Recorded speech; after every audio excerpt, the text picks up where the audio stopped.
Video में हम लोग जानेंगे कि दो चर वाले रैखिक समीकरण को प्रतिस्थापन और विलोपन विधि से कैसे हल किया जाता है। आइए हम वीडियो को स्टार्ट करते हैं। जैसे देखिए, हमारे पास समीकरण है x + y = 5 और दूसरा का समीकरण है 2x - 3y = 4। तो देखिए, इसको सबसे पहले हम विलोपन विधि से लगाते हैं। कौन विधि से? विलोपन विधि। और फिर लगाएंगे उसके बाद प्रतिस्थापन विधि। तो हम पहले विलोपन विधि से हल कर लेते हैं। तो विलोपन विधि से करने से पहले सबसे पहले हम दी हुई समीकरण में लिख लेंगे। हमारा कौन कौन समीकरण दिया? x + y = 5 और क्या दिया है? और क्या दिया है दोस्तों? 2x - 3y = 4। अब क्या करना है? इसको समीकरण नंबर 1 बना लेना है। अब इसको समीकरण नंबर 2 बना लेना है। ठीक। अब सुनिए यहाँ x का गुणांक कितना है? 2। यहाँ पे x का गुणांक कितना है? 1। इसमें देखिए y का गुणांक 3, यहाँ पे y का गुणांक 1। तो आपको ये करना पड़ेगा कि जैसे यहाँ पे x गुणांक का 2 है ना, x का गुणांक 2 है ना, तो यहाँ भी x का गुणांक 2 करना पड़ेगा। तो हम क्या करेंगे? समीकरण जो 1 है, समीकरण 1 में हम 2 से गुना कर देंगे। लिखेंगे समीकरण 1 में 2 से गुणा करने पर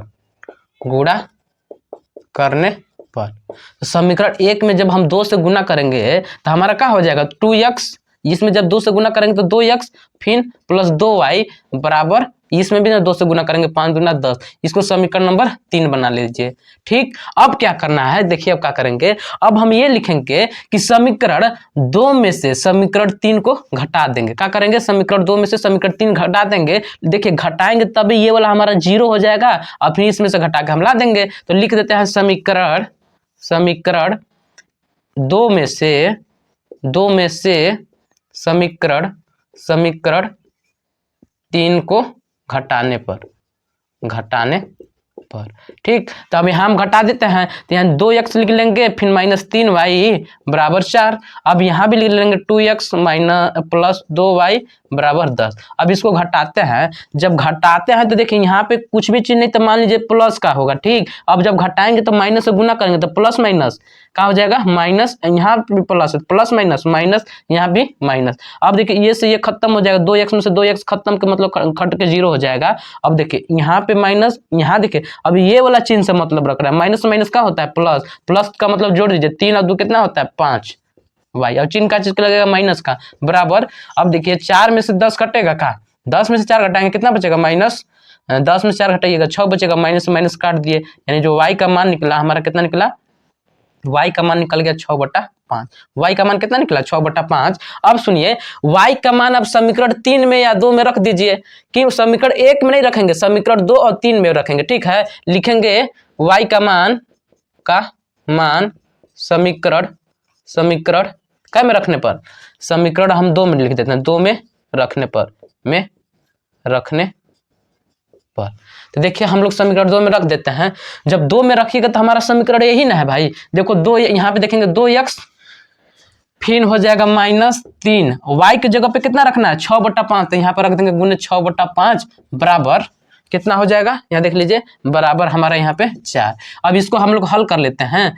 2x अपने जगह पे, 6 कितना हो जाएगा? 18 और बट्टा में 5 = 4। अब यहाँ देखिए 2x, सुनिए इधर ही माइनस में उधर जा कम हो जाएगा प्लस में, यानी 2x = 4। इधर माइनस था तो इधर प्लस हो गया बट्टा में 5। इसको जब हल कर दीजिएगा तो 4 × 5 = 20 प्लस 18 और बट्टा में 5। इसको हल कीजिए कितना हो जाएगा? 18 और 20 कितना हो जाता है आपका? 38/5। अब यहाँ देखिए 2 गुना करा, उधर जाके क्या कर देगा? भाग, यानी 38/5।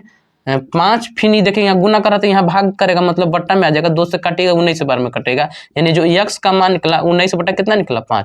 तो अतः इसका देखिए विलोपन विधि से इसका हल हो जाता है। अब हम लोग देखेंगे प्रतिस्थापन विधि से। कौन विधि? प्रतिस्थापन विधि। तो हम यहाँ पे लिख देते हैं प्रतिस्थापन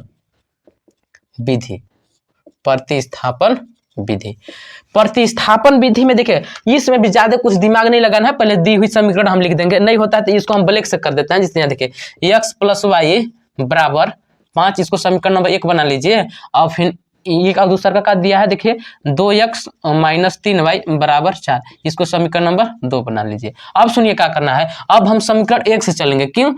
अब लिखेंगे हम अब समीकरण 1 से, तो 1 से चलिएगा तो x प्लस वाई बराबर कितना है 5।